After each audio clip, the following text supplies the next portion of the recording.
from 25 to 50 knots. Okay. So when you take the 25 and you multiply by the 80 trees, you get 2,000 knots. Cost for 80 tree for 1 acre will be 80 times 20 cedis, which is 1,600. Thank you for joining us today on Expert Africa, where we promote farming here in Ghana. Today we are having our discussion with the CEO of Osborg Agric Enterprise, Mr. Boakye Adom. Mr. Boakye, thank you for joining us today. Today we promise our audience we're going to talk about the cost involved starting a coconut business and the profit you stand to gain and pest control in coconut farming. We talked about seedlings in our previous video, how to select the right seed. Now I want to look at how to plant our coconut.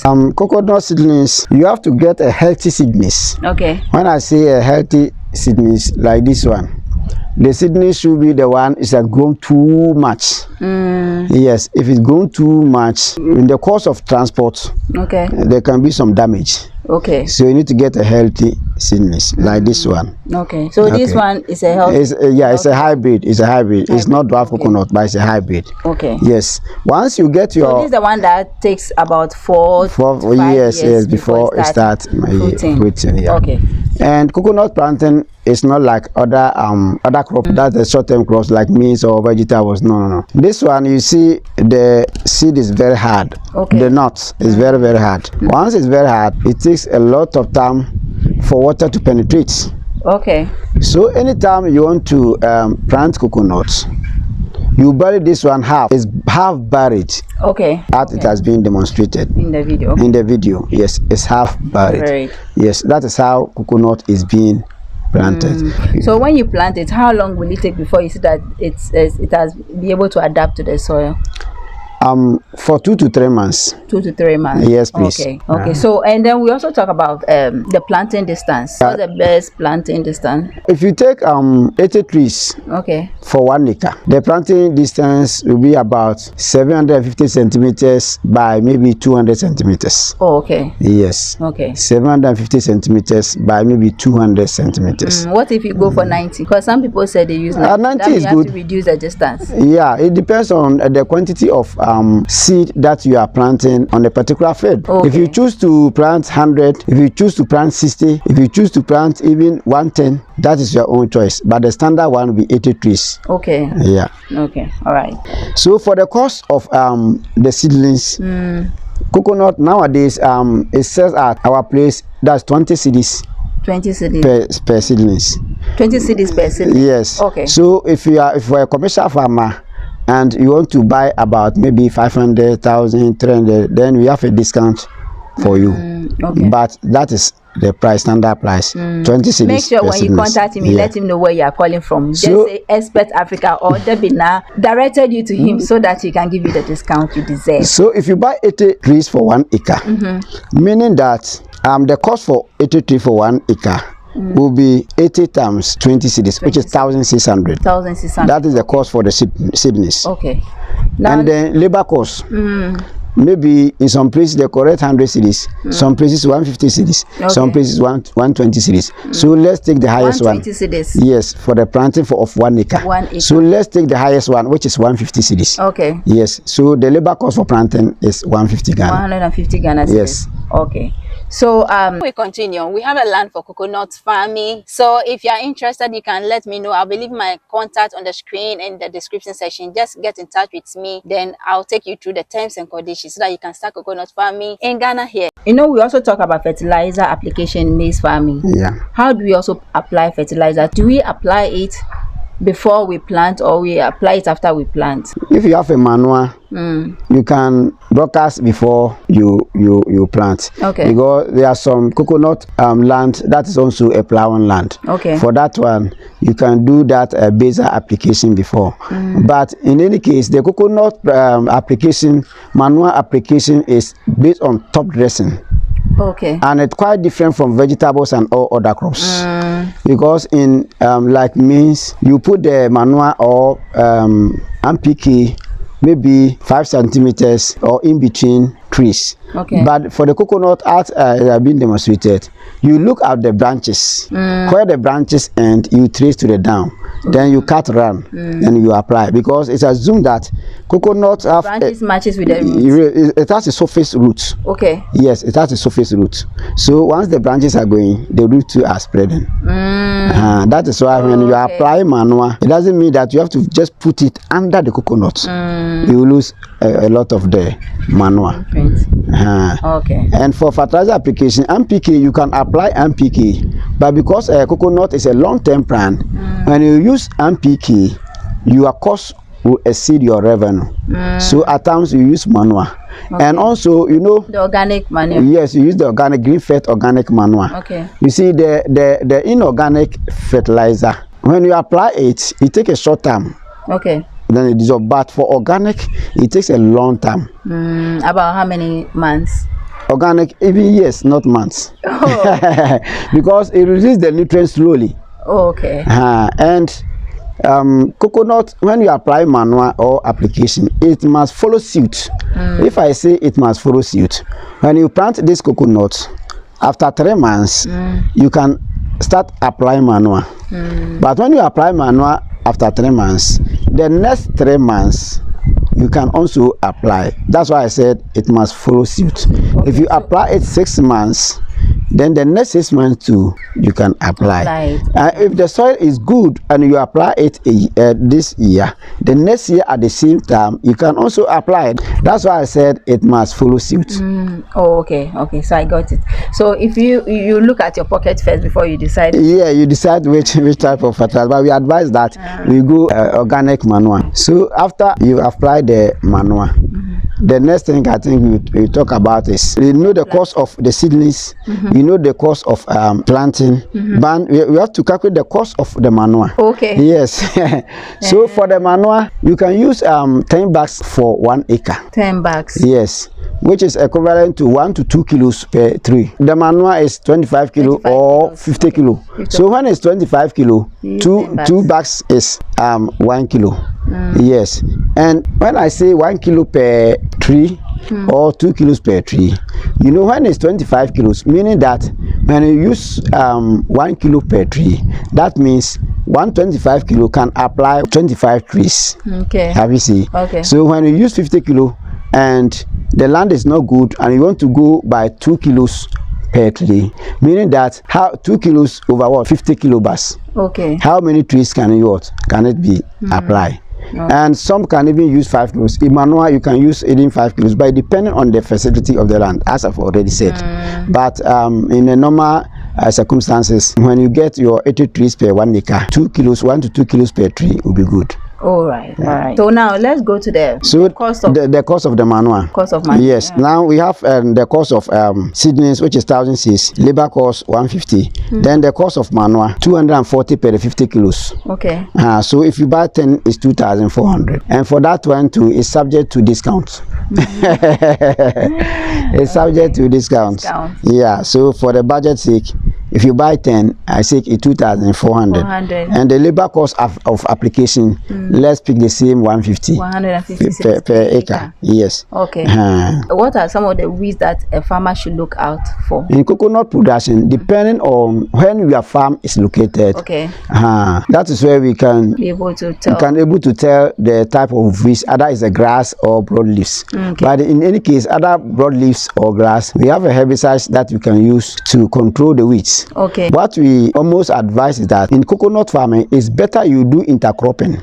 When I say intercropping, that is why I said I always choose 80 trees per 1 acre, because that you can get enough space. If there are enough space, when the coconut is young like this, you can still do vegetables, or you can even do maize in the same farm, whilst protecting the coconuts. Oh, okay. Won't the crops be competing with the coconut over the No. Because this is a long-term crop, and this one too is a short-term crop. So by the short-term crop, by 3-4 months, the maturity period is there. By coconut, it take you about 3-4 years before it starts maturing. Okay. Yeah. Only that when you are planting, when you are doing maybe intercropping, you see that the crop should not be very close to the coconut. Okay. You leave some small space. So for that one, if you choose not to do intercropping and you want your coconut alone, then you have to buy a herbicide. We have a herbicide that you use to kill weeds. Okay. But mind you that coconut too is a weed. For the herbicide, we talk about it later. We have contact and systemic one. Yes, and we have selective and non-selective. When you buy the non-selective one, coconut too is also part of weeds. So if you are not very careful and you spray the coconut, it also die. So at times some farmers, when they want to apply that total weedicide, that is the glyphosate, they cover the coconut before they spray. That won't be easy. Oh, it's not that difficult. You get some, you just cover the top. Then when you finish spray, then you remove. At times too, you will not cover. But in the spraying machine, we have something called we have the type of nozzle that can control the spread of the chemicals. You can use that one too. So when you are spraying, you see that is why it's better you plant in line. So when you are spraying, either you choose a shower nozzle.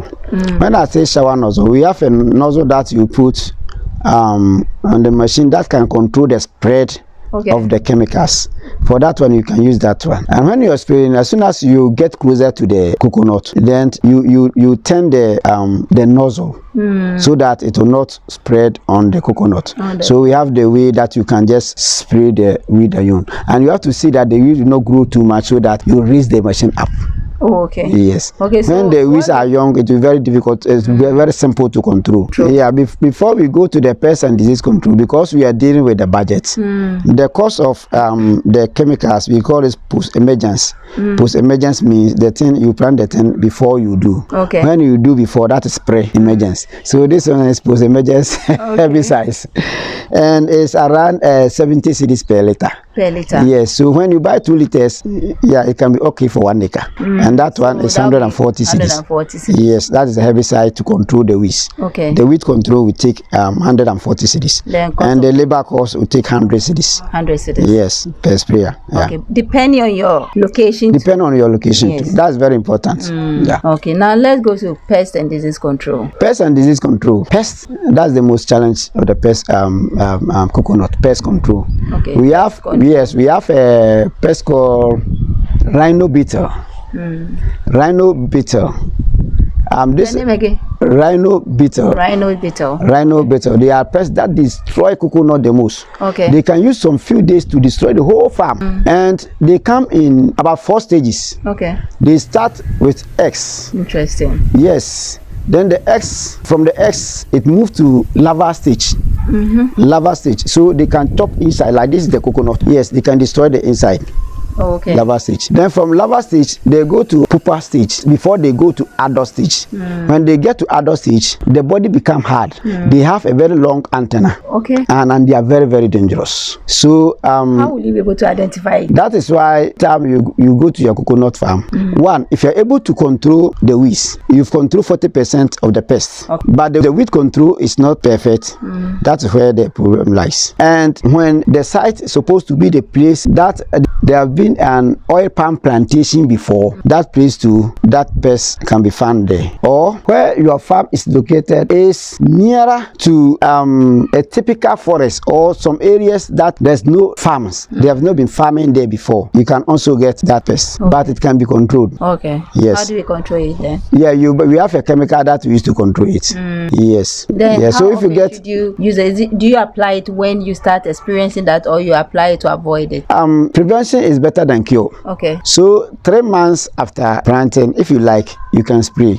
You get a systemic insecticide and you spray. If you like to, if you see the sign you can also start control. So you mentioned the stages. At which stage does it become more difficult? When they get to the larva stage and the adult stage. That's even from the eggs, it's not all that dangerous. But from larva stage going, they are all dangerous. Alright. But when they get to the adult stage, that is where because the then time they can fly. So that means you don't have to wait till you. You don't have to wait to get to that point. Can you still control it? You can control it, because this pest that I'm talking about, when they get to the flying stage, they are contact. We have the chemical that you are going to use. Some are contact. If it's a contact, that means you have to get to the animal before the pest before it dies. But what about when you spray and the pest is not there? That is why you have to control from the eggs or larva stage or the pupa stage. But in any case, if they are in that adult stage, we have a systemic specific chemicals too that you can spray. Okay. When you spray, the chemical will be on the coconut for so long. Okay. As soon as they come there and they get to know, then they will go back. All right. Yeah. All right. So with that one too. With that one too, you see that chemicals is all that expensive, but not too expensive. It's at least 100 cedis per liter. Yes, and 2 liters can go for 1 acre. 1 acre. So yes, 200 cedis. So now the pest control too is 200 cedis. So if you add even 100 krona, it's 300. Okay. So total cost from the seedlings to the pest control for the year will be around 4,600. 4,600 for yes, an acre. An acre, depending on where you are. This is a budget. Yeah. It can be less or more. yes.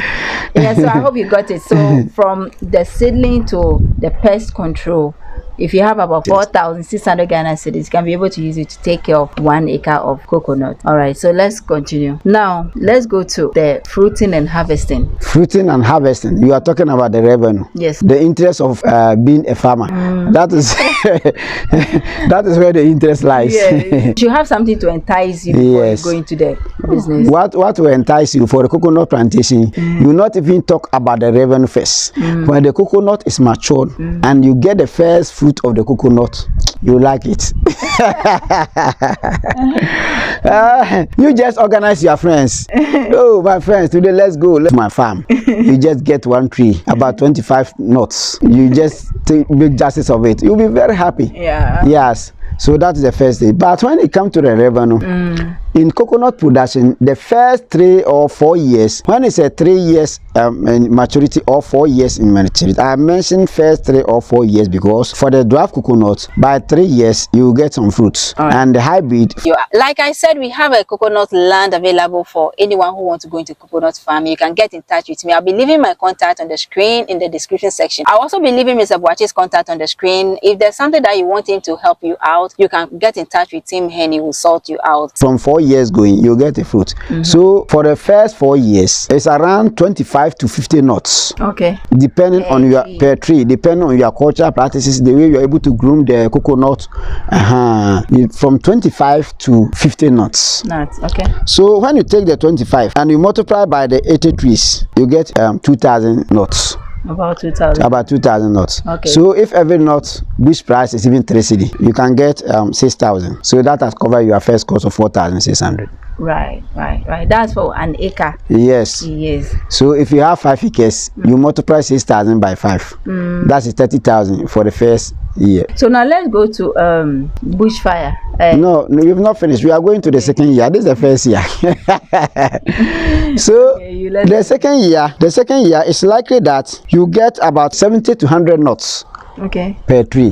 So if you get 70 nuts and you multiply by 80, you get 5,600 nuts. And if it's the same 3 cedi krona, you get 16,800 cedis per acre. Wow. So if you have 10 acres and 1 acre gives you 16,800, you have 168,000, 1.6 billion Ghana cedis for 1 year for 10 acres of coconuts. Then let's talk about the last year before. Let's go 3 years. So in your 3 years, which is your peak year, in the 3rd year, that's after 3 years after first harvest, it's range around 100 nuts and over. So let's take per tree. So let's take 100 nuts. You multiply by 80, you get 8,000 nuts. So if the same even 3 cedis, you get 24,000 per acre.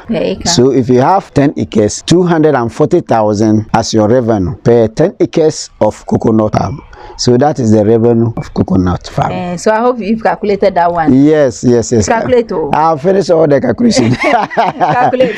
So when you are going there, you can calculate all this profit before you go. But when we get to the harvesting period, do we still have to practice all these cultural practices? I mean, repeat all those things that you were doing before you get to that stage. Application of manure, pest control, disease control, and the rest. Do you still have to repeat all those things? You see, or by then then you are done? By the first year, the seedlings will be out. Okay. Because you not buy any seedlings alone. In the second year, you do some refilling. Apart from that, you not buy the seedlings again. But for the pest control, from 3 months to some 2 years, that is where the pests destroy the coconut the most.